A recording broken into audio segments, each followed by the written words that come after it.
Hi, Allie. Hi. You look really cool, so I'm taking a picture. Oh, well, thank you. I'm a cool podcast girly. You are. Mm-hmm. I'm the host. I'm your host today, and this is nobody in particular. Just kidding. Wow. Uh, wow. Just kidding. Allie is also the host. Here I am taking really We're cool co-hosts. photos of you. We're both co-hosts Yeah. of this. Okay, guys. This is kind of crazy. We're huffing fumes We are literally right now. high right now. We're huffing fumes. We might not make it through. The podcast studio is under construction, and we were warned, but we didn't feel like moving the stuff out, so we're just in here Breathing it in. breathing in the fumes because there's some like chemicals sprayed onto the walls. I think it's honestly putting me in a better mood. You think so? Yeah. Well, I'm in a good mood. Well, I'm not in a good mood, but I'm in a better mood because I'm drinking the cider that Langston and I brewed. Yes, so let's talk about that. We've been waiting for weeks. We've been waiting for like 3 weeks. Because it takes a long time. Yeah. Why did I say brewed? I guess That's kind of right, yeah. Well, yeah. We made it. Yeah, we made it. But Did you have like a brew kit cider or something, or did you just like figure well, it out? we bought just separate. It's actually really easy. Okay. All you need is yeast, sugar, and some kind of juice. Oh, okay. Yeah.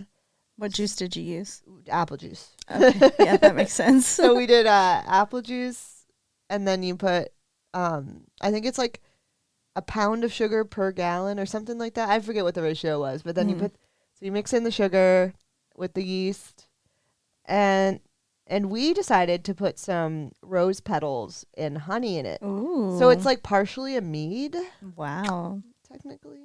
That's fancy. And then you put the little stopper in it, and we had to buy, I don't remember the exact term for it, but it's like an aerator thing so that like when the gases release, it doesn't explode. Oh, yeah, that's so it's important. like a stopper with like a ventilator thing. Yeah, okay. Yeah. That's not the right word. Should I try it live? Live on air? Your Oh, cider? yeah. I'll give you my honest opinion. Yeah, no, be honest, because, it's just the first round. You can hate it. I don't hate it. Okay. I think I like it. There's a lot of complex notes in People there. in the cider world will call it funky. That's a cider term. Well, Funky. I don't even think it's funky. I think it tasted a little earthy for a second. Mm-hmm. And then it was like, I like it though. I would drink it. Yeah, it's like a dry cider. Yeah, I like dry cider. But it's not, yeah. So one thing that I have to say is if you guys try this, we drank it like, after the 3 weeks of fermenting or whatever, we drank it and it was disgusting. So you have to chill it overnight. And it really changes everything. Okay. Because Good to know. we drank it without chilling it first and it was really gross. I was like, this is Like we fucked up. Yeah, I was like, did we need to put more sugar? Like what's up? But no, it's pretty good. I think it's good. Yeah. Langston wants to try just a mead now. And I think I want to experiment with different types of juices. So we're going to try new batches. But That'd be fun. yeah. Wow. Look at you. We're cider connoisseurs now. Maybe you can start a business. Hey, there is a cider place down the street from You us. can sell to them. Maybe.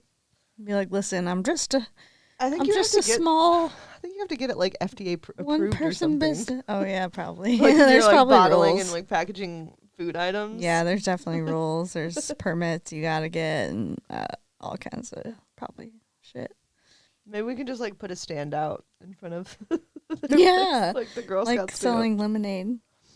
It's Girl Scout cookie season. Oh, it is. Do you have a favorite Girl Scout cookie? The Samoas. Oh, With the coconut. Yeah, the coconut and caramel cookie. It's like a Twix bar, but with coconut. I don't like coconut, so I love coconut. that's not my cookie. Well, that's my cookie. Were you a Thin Mint girly?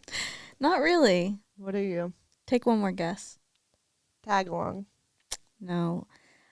I am really boring and I like trefoils.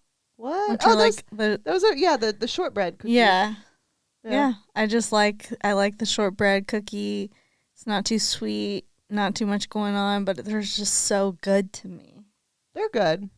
But I also like plain saltine crackers. Like, I just am a very plain girly. Vanilla. I'm very vanilla when it comes to, not really though, when it comes to food. Why are we need to stop getting on tangents. No, that's okay. We're on a tangent. That's okay. Yeah, well, So I like non-vanilla food too. I just also like vanilla food. So how was your week? Oh, it was really, really good.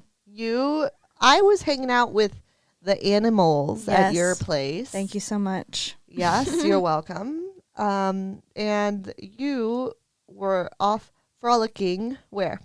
In Virginia / Washington, D.C. It was a good time. I went to visit my probably our number one listener of the podcast. Heck yeah. Kristen. Does she listen every week? Yes. Heck yeah. Hi, Kristen. I mean, sometimes she misses, but she always catches up. Good. Yep. So I don't know. I hung out with Candace, and I think she listens to every episode too. Yeah. Nice. I think Bopa does too. Yeah, we have a solid 5. Yeah, our friends that listen. Our friends who like us, they tune in. But it was really fun because me and Kristen lived in LA together, and then she met her wife, Mary, and they moved back to where Mary's from, near DC. And so we all used to live together here, and I went and visited them, and my dad and his girlfriend drove up, which is like a 6-hour drive or something. Oh, damn. And then Kadar came with me, and he met the whole crew, and then Kristen's sister Chelsea came, and it was just a good old time. And Kadar loved my friends, and my friends loved him, and my dad loved Kadar, and it was just couldn't have asked for a better time. That's great. Yeah. I'm glad they all got along. Yeah. Kadar went to the bathroom, and my dad was like, I really like him.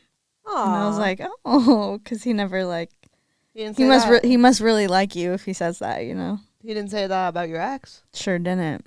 He even he said one comparison. He was like, yeah, your ex, he wouldn't talk to me unless I talked to him, and then even then it was like not a conversation, but I appreciate the fact that I can really have a conversation with Kadar. Just what are they talking about though? Because that's kind of funny to me. It's cute, dude. I don't know. They're both kind of nerds, so it works out. They're both. Kadar likes history. My dad likes history. Yeah. They have stuff to talk about. It was cute. That is cute. Yeah. Did you stay? But you stayed at your friend's house. Yeah, I stayed with Kristen and Mary's. Yeah.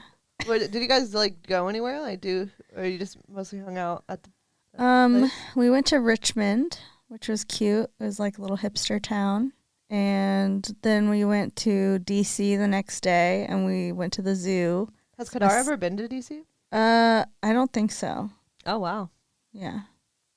I don't think so, but he really liked it. Mm-hmm. He said he could see himself living there. Wow. Which is a big deal because he's a little Santa Monica boy. Yep. But we just had so much fun. We didn't want to leave. We were both really sad, and I feel like I'm still really sad. I was depressed to be back, but I'm happy. Well, I just missed them, and friends, it was just so fun. We could have spent a whole week there, and it would have been just as fun. Just more time. I don't know. It just went by really fast. But I did discover a new game, and I ordered it on Amazon, so it's coming in next week. Maybe we can play it for my birthday. What is it? It's called Hitster. And Hitster. Yeah. And it's a music game. So you have a bunch of cards, and they have a QR code on the back of all the cards. And each person has to pick a card, listen to the song that plays, and then put it in order from year. This one was 2022. Oh. And this, I think, is newer than that, so I'm going to put it ahead of... But what time period is the music from? From I think it's from the 50s to today. Oh, that's hard. Yeah, some of it's easy because, of course, you're oh, well, this is from the 50s. I can clearly tell. Mm-hmm. And then this is obviously from the 90s or the 80s Oh or yeah, because something. you actually listen to the song. Yeah, you listen to it, and then you get like a token if you know the name and the artist of the song as well on top of it. Okay. But it was just really, really fun, and I just think we'd like it. Yeah, that does sound fun. Yeah, I'm down to play. it was really cute.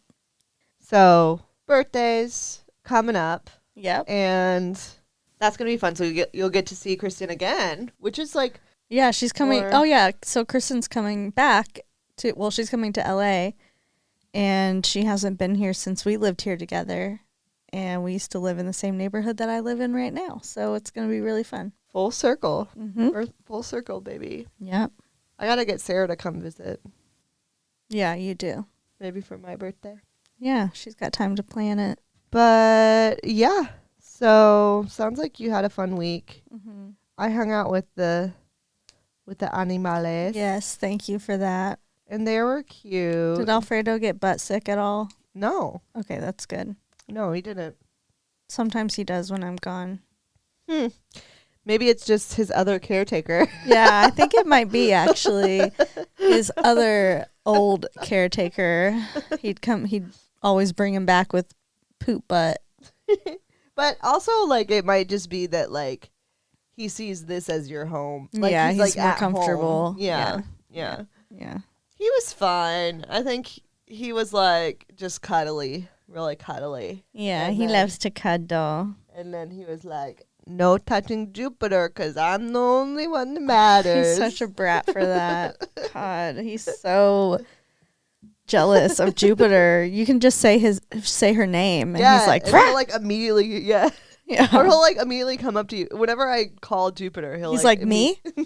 He like gets in no, your not face. you, Alfredo. Like aggressive. He's yes. like, me? No, it's me. It's me. Like, You're already here. you must have said Alfredo.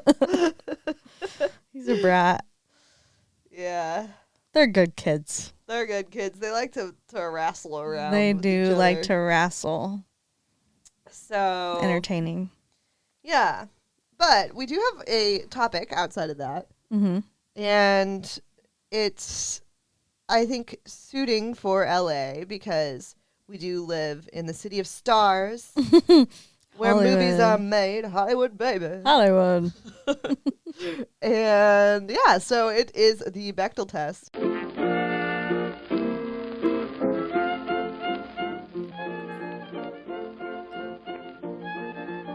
Mm-hmm. Which, how did you first hear about it? Or did From you. Oh, from me. Yeah, I'd never heard wow. of it. I'm not like a film, I didn't go to film school, or I know you didn't either, but I don't know anything about film. Neither do I, but I think you told me that one time, and I was like, oh, I think I just found out about it through TikTok. But that makes sense. yeah, yeah. And it was like kind of trending on TikTok, but I guess it's something that like it first came around in 1980. Well, I've seen 1985, I think it was, from cartoonist Alison Bechdel. And Cool she first name. Yeah. Allison. She was like I said, she was a cartoonist, and she had a comic strip called Dykes to Watch Out For. Mm-hmm. And this was something that ran for 25 years. So Wow. it was like comics like it made political commentary for basically LGBTQ, mostly like women. Mm-hmm. And fun side note, she said that she stopped it in 2008, like after all this stuff with the Bush administration, because it just became like too much. But like she didn't know what was coming. Yeah, she sure didn't. Like even You thought that was bad, girly. Yeah, yeah. Yeah. But so the comic basically, so this was 1985. I'm looking at the date now. Mm-hmm. But the comic is basically two girls. They're like walking past a marquee that says "Thanks to Liz Wallace," which I'll explain later why it says that, the marquee. But they're like, you want to go see a movie, and then one of the girls is like, I only go to a movie if it has 3 basic requirements. And 1, it has to be at least 2 women. 2, talk to each other. And then 3, about anything besides a man. So 2 women have to be in the movie. they have to have a conversation with each other that is not discussing a man. Yeah. And I've also heard people say that they have to be characters, like they have to be named. Mm-hmm. So that the two women have to have names in the movie. It can't just be like like it can't be like extras or something. Okay, gotcha. Talking. Yeah. But yeah, so it was just in a little comic strip, and people were like, "That's so cute. That's great." Because it's funny it came from that and not like a film director or something. Yeah, like when you hear Bechdel test, it sounds like it's some kind of like nationwide like theory. Well, yeah, or like Bechdel is like the name of like a social psychologist that's like doing this kind of thing. But it's also known as the Bechdel-Wallace test. Bechdel-Wallace, because Allison talks about how she actually got that idea from her friend. What's her name? Liz Wallace. And I guess her friend it was a comment that her friend had made, and it gave her an idea for the strip. Nice. But it's also said to be from a Virginia Woolf quote from her essay, A Room of One's Own. Mm-hmm. She talks about how she's talking about women in books because of that time, but she's like, they're usually portrayed as mothers or daughters and never friends. And then they're always like shown in their relationships with men. And that she said like great women of fiction aren't really shown until Jane Austen's day. That's, that's just like kind of the origins. And then it kind of took off in like feminist film theory. And people started to use it as like a measurement for whether or not the film represents women. Okay. Yeah. That makes sense. Yeah. But I read that it didn't like really take on that role until like the 2010s. So it's like this in the age of the internet, basically. Yeah. So it was like it became a thing. Yeah. So like people found out about Alison Bechdel's comics, and then they're like, oh, look at this. Yeah. It's like young like film students. Yeah, like, that's a fun way to like measure the movie, and if it, would you say, represents women? Yeah. Yeah. Well, so again, the requirements are it must have two women, the women must talk to each other, and their discussion must be about something other than a man. Mm-hmm. So movies that fail this, Breakfast at Tiffany's. Oh. Mm-hmm. The entire Lord of the Rings trilogy. The Girl with the Dragon Tattoo. I don't know if you've seen that, but I love that movie. Yeah, I've seen it. I read the book too. Oh, me too. Mm-hmm. Oh my God. Yeah. Oh, also Nope. Yeah, which I don't know. It's just funny. Ratatouille. Ratatouille doesn't pass the test. The Super Mario Brothers movie, if we want to bring it to 2023. Yeah, so I feel like this can't be the only measure to show is something. There are limitations to it because I think that a film could still be a good film. Yeah, of course. And who's to say that like them talking about a man is not like important? Yeah, like to the plot. Yeah. And I mean, like that, or is not just something they want to talk about, Like, yeah. Like, it's almost anti-feminist to say that they can't talk about men. Yeah, that's true, But I think this is, at least for me, it's just like a interesting, like, oh, that's funny that because it doesn't seem like that hard to have two women in a movie talking about something other than a man. It doesn't seem like it would be that hard to find, but it is. Turns out that it is, yeah. So it's just interesting to me. I don't really take it seriously. We can't say that this is like the science to determine. Yeah, I'm not going to be like, thing, it failed the test, so I don't fuck with that movie now. Yeah. Like, no. But I think it is, like we were saying, it is like an interesting just theory to look at because it is crazy how many movies do not fit that. Yeah, and even movies that you would think would fit that. Like the one about Marilyn Monroe called Blonde did not pass. Damn. That's like about a woman. Yeah. But yeah, it's just funny how we don't really it's something I never really paid attention to, but it's just interesting and kind of funny. Yeah. You know, like that's all I take it as. Right. Interesting and kind of funny. Yeah. Yeah. And I mean, I think it is definitely something to be looking at and like thinking about. Yeah. But another thing about Alison Bechdel, she talks about how she feels kind of, well, she uses the word sheepish about the whole thing because it's not like she invented the word. Mm-hmm. And it's like she didn't somehow just it went off with like the age of the internet, and she didn't like ask for that, and she prefers to call it the Bechdel Wallace. I think I maybe said that, but yeah. So she wasn't asking for this, and it's like, well, I would feel the same way if it was just like a funny little joke in my comic strip. Yeah. You know, it's like, okay, guys, like chill out. Mm-hmm. But yeah, I mean, I'm sure also I wouldn't be surprised if like Gen Z ran with it and was like, well, that doesn't fail. Yeah. That doesn't pass. But it's actually test. Millennials that. Oh, is it? Because it was 2010, the 2010s that that it started. But I think Gen Z also picked up on it, you know, because I found out about it through TikTok. Right. So. Right. I think it was us first, probably. Yeah. We were kind of. Yeah, that makes sense. Yeah, I could see like, you know, liberal arts school students, little hipsters being white hipsters. Yeah, like little white hipster girls that are like, look at this old lesbian comic. Oh my God. That's a really good way to indicate feminism in a movie. Let's do it. Yeah, I mean, so we decided that we were going to test ourselves. Mm-hmm. And I actually, it took me a long time to choose what movie I was going to do the test on. Mm-hmm. And I didn't look up, like, because there's this website, the bechdeltest.com, that actually...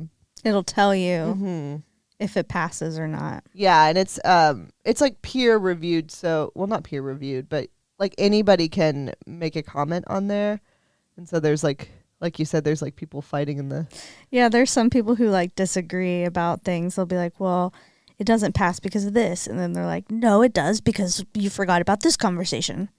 So it's just people disagreeing. But it tells you, like, if it passes or if it fails. Yeah, it'll have, like, an X for the ones that fail and then a check mark for the ones that pass.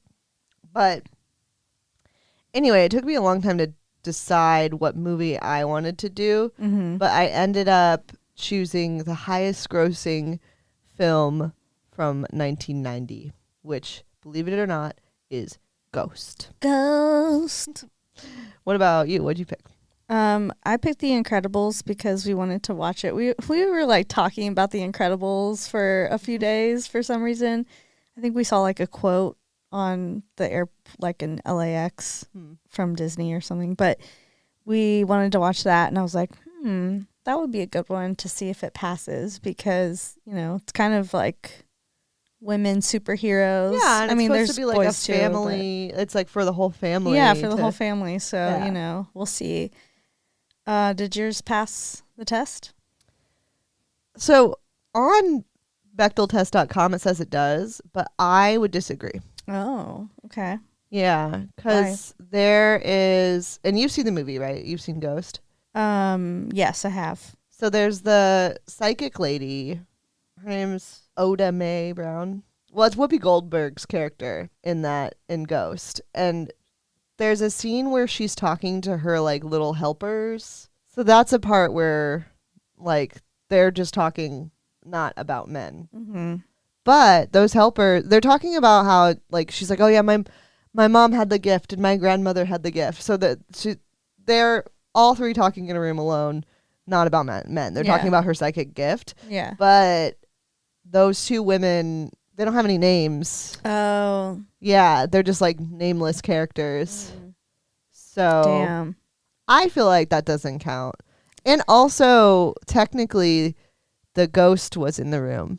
Oh. The man. Hey, that's true. Was in the room. So I don't know. Are you still a man when you're a ghost? Yeah. Well, then it doesn't count. I think if you identified as a man while living, then you're still a man. Yeah, unless you're reincarnated. Yeah, but did you see that movie? Yeah, it was a long time ago. Okay. Yeah, Okay. it was a really long time ago. Because you didn't seem to remember like the part that I'm talking about. No, but, okay. I don't remember shit Okay. from anything ever. Okay. But you remember that Whoopi Goldberg was in that movie, I remember right? she was in it, and I remember the scene where he comes behind her and doing the pottery class. Oh, yeah, the pottery scene apparently is the iconic one. It is, yeah. I can't forget that one. But no, I saw it so long ago. I don't even remember. Yeah. So there's a couple scenes like that where she's talking to her little ladies. There's also another thing that I want to say with like feminist theory is that the black lady is like the whimsical black lady, and that's a trope that we see a lot. Mm-hmm. Or I mean, even for black men, it's like the wise old like whimsical kind of like almost shaman, magical, yeah. Knower of everything, like magical of the earth. Yeah, like, which is still like othering. Yeah. Yeah. So, yeah, I mean, that's basically, I think it didn't pass, but but according to the website, it does because of that conversation. Yeah. Well, so for The Incredibles, we watched both Incredibles and Incredibles 2. And but they were both really cute. I mean, I've seen Incredibles before, but, you know. So when I watched it, I thought it passed, but people on the website are saying Violet, her daughter, isn't a woman. She's a teenager. So it doesn't count. Oh my God. Yeah. So I don't agree with that. But someone was like, so I have the comments right here. Someone was like, I give it a 2.5, not a 3. The only conversation between two women is the one in which Edna is telling Helen about her costume designs, and Helen is talking about her husband. But then someone was like, yeah, but you're missing the conversation about responsibility between Helen and Violet, the mom and the daughter, while it includes a man, which is Dash. It's not about men. Okay. So, you know, it's debatable. But that's the thing about this thing is like people have opinions. It's debatable in some cases. Yeah. But it is kind of crazy because like it's hard to find in a lot of movies. Yeah. This person actually has a good point about The Incredibles. Helen talks to Violet outside the cave about being brave and knowing what to do when the time comes. That's a meaningful conversation that advances the plot and has nothing to do with men. But then somebody's saying because Violet is a teenager. Yeah. It doesn't count. Yeah. Yeah. There are no conversations between two adult women where the subject doesn't involve a man. But I still feel like it counts because Violet is a teenager, but she's not like a little baby. Yeah, she can still have like a meaningful conversation. Yeah, especially as a teenager, being like talking to her mother. You know what I mean? Like, I feel like that counts. Yeah. So, and Incredibles 2 also passes, which I figured it did. I haven't seen the second one. You asked me over text. I didn't answer. It's cute. I watched The Incredibles. I remember my middle school band played one of their songs. And we got to watch it in band class. And that was the highlight of that band class ever because that teacher was so mean. Aww. Yeah. But I also found some just fun related terms. Mm-hmm. So there is a Finkbeiner test. And this is for science journalism. And it was coined by science journalist Anne Finkbeiner. Hopefully I'm pronouncing her name right. But basically it's like a checklist for journalists to avoid gender bias. So it's like they shouldn't mention in the article that she's a woman. They shouldn't mention her husband's job, her childcare arrangements, how she nurtures her underlings. I don't know why I don't know why they worded it that way. But how she was taken aback by the competitiveness of her field, how she's a role model for other women, or how she's the first woman to ... Like they shouldn't mention any of that, which is like so true. I feel like you don't need to mention that. Just mention like what her accomplishments. Like what are you writing this article for? Yeah. Like mention like whatever science discovery she's making. Right. You know, unless like, it has to do with like women in particular. Yeah. Exactly. Maybe. Yeah. But because that only happens to women. Yeah. Doesn't happen to men. Nobody talks about that with men. Yeah. Nobody's talking about like the man's wife's job or the man's like childcare. Right. Well, then I have a couple other really good terms. Yeah. So there's the manic pixie dream girl. Oh. Have you heard of that? No. It's like a character trope for basically the kind of like whimsical. No, not whimsical. What's a better word? Like quirky. It's for like the quirky, artsy love interest of the man. That's basically her only purpose is to like be the muse for the male character. Oh, okay. So that term, people say manic pixie dream girl came from the movie Elizabethtown because like Kirsten Dunst's character is a manic pixie dream girl because her only purpose is to like serve the males. I see. Yeah, but I've never seen that movie, so I watched it a really long time ago. I don't remember. But yeah, there's that one, and then I have one more. It's the Smurfette principle, and that is when there's one female character in an otherwise male cast. Oh, which I think it comes from like the Smurfs, and it's like okay, because are the Smurfs all boys except for the daughter Smurf? I don't know, but I've never seen it. I'm taking it as like, oh, we gotta put a Smurfette in there, you know, like we have to make sure we have our one woman in the thing. Yeah. Or like the overarching thing is the Smurfs, but like Smurfette. Like, yeah. Okay, that's interesting. Are you a manic pixie dream girl? Probably. I am too. I feel like manic pixie dream girls are ADHD girlies. Yeah, well, then we are. We are. I like the sound of it. I know it sounds nice, but it's like you don't want to be that because you're not the main character actually. Yeah, true. Manic pixie dream girl is cute though. I found another one. It's the Duvernay test. And what's that? This test was created by a film critic of the New York Times, Manola Dargis. Hopefully I pronounced that right. This test evaluates the representation of people of color in media. It's named after the director Ava DuVernay. It gauges whether African Americans and other minorities have fully realized lives rather than serving as scenery in white stories. It's like, it's like the woman the one. Psychic. Yeah. Well, no, it's like what I was talking about. Oh, you mean Whoopi? Yeah. Yeah, exactly. So this test was kind of created to encourage screenwriters and filmmakers to include more complex POC characters with their own plot lines. What is the test? Like, are there specific things that you should not do or do? It doesn't say anything about that. I think it's just like if the Black or POC character has a storyline. Yeah. Right. Their own it's plot not line. Just like a secondary character. Yeah. Then that passes the test. So there's like the color purple passes the test. Sister Act 2, speaking of Whoopi, Dear White People, like there's a few listed here, and then there's one I found with LGBTQ representation as well. It's called the Vito Russo test, and it was named after a film historian and GLAAD, GLAAD co-founder, which addresses the LGBTQ plus representation in a movie.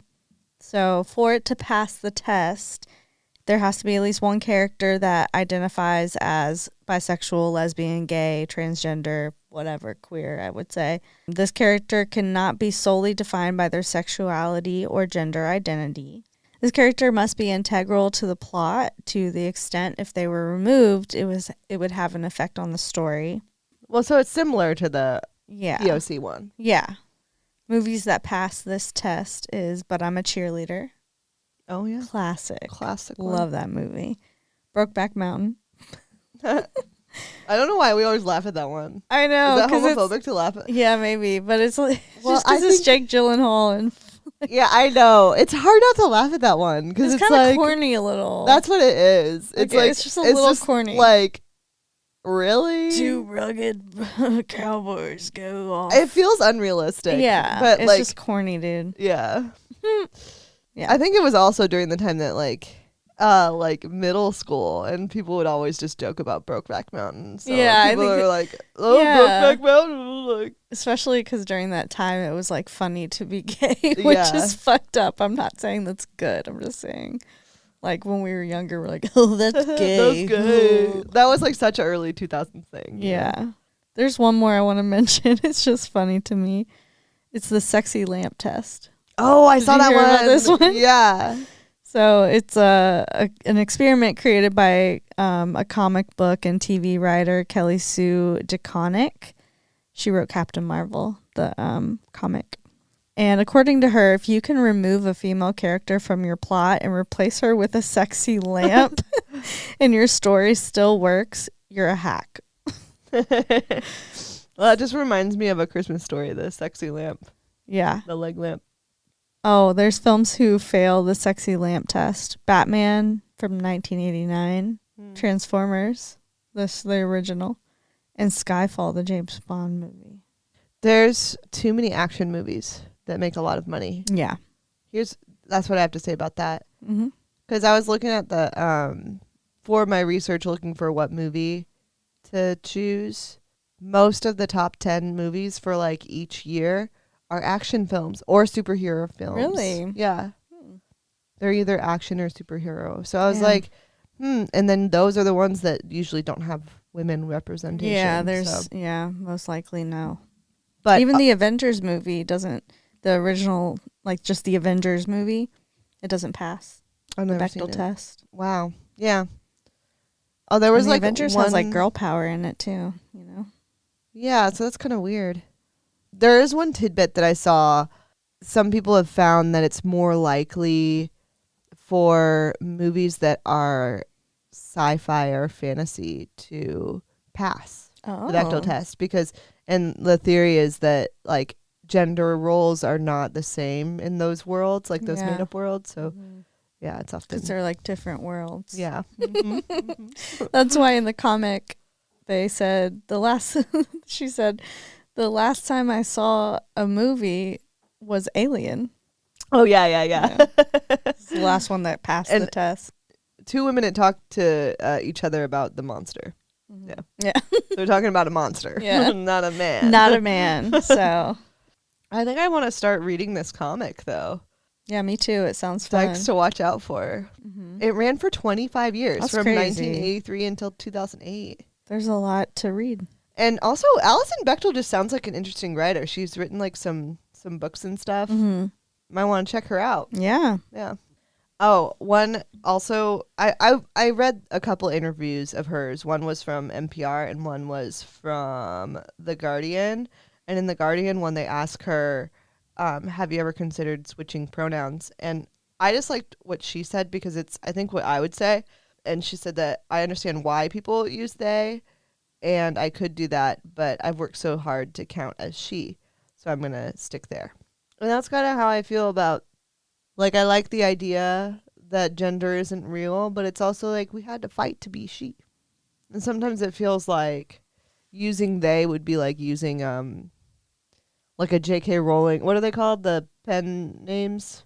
Oh, yeah, like the Is it called a pen name? maybe. So that you can't tell what their gender is. Mm-hmm. And it almost feels, I mean, I'm not saying that that is the reason why people use they, them, but it, like, I want to be portrayed as she, her, because I want to be like, that's me. Like, Yeah, because my experience as a she, her made an impact on my life. Yeah. Exactly.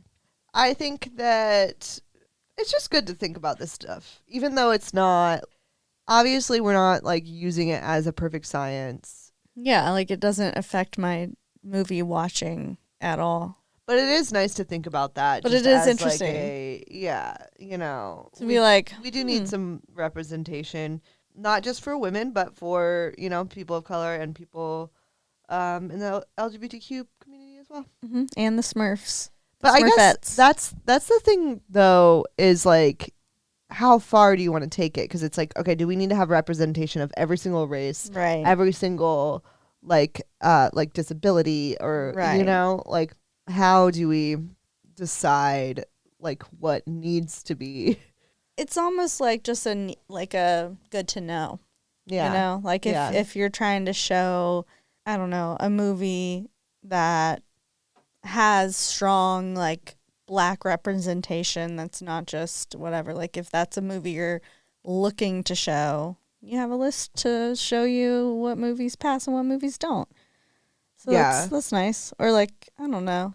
I guess people could take it too far and be like, I'm not showing my kids any movies that don't pass the Bechdel test or something. Like, my girl is going to be a strong woman and she's only going to see movies that have this going on in it. Yeah. Do you think there's people out there that are like on the Bechdel test? By the way, the Bechdel test movie list, the website, it's like very low tech. Yeah. It looks like it was made in the 90s. Yeah. But it really does. That's exactly what it looks like. But I kind of like it. But I love it. Do you think there's people, my question is, do you think that there's people that like are on here like using it as like, they're like, nope, we're not going to go see that. Yeah, absolutely. There's or at least they're like on Netflix and they're like, oh, let's check that that it passes the Bechdel. Let's make sure it passes the Bechdel test. I'm not watching it. If not, dude, I'm sure there are some crazy like the feminists who think they're feminists who are actually anti-feminists. Yeah, like those bitches. They're the ones that are making us look bad. Yeah, they're the ones that are like, oh, it doesn't pass the Bechdel test, we can't go watch it. Like, just enjoy your life, bro. Like, come on. Enjoy your life, bro. Yeah. But I will say, I recommend Ghost if you haven't seen it. I kind of want to watch it again. Movie. It's a fun movie, even if it doesn't pass the Bechdel test. Yeah. Yeah, I mean, I guess I'll let it slide. Yeah. But I do want to see it again now that you're talking about it, because I remember liking it when I watched it, and I just remember the one scene. Yeah, the pottery scene really. Yeah. Because it lasts like uncomfortably long. Yeah. Like them like holding the... I was also like a lot younger when I watched it, so I feel like it would be different to see it now.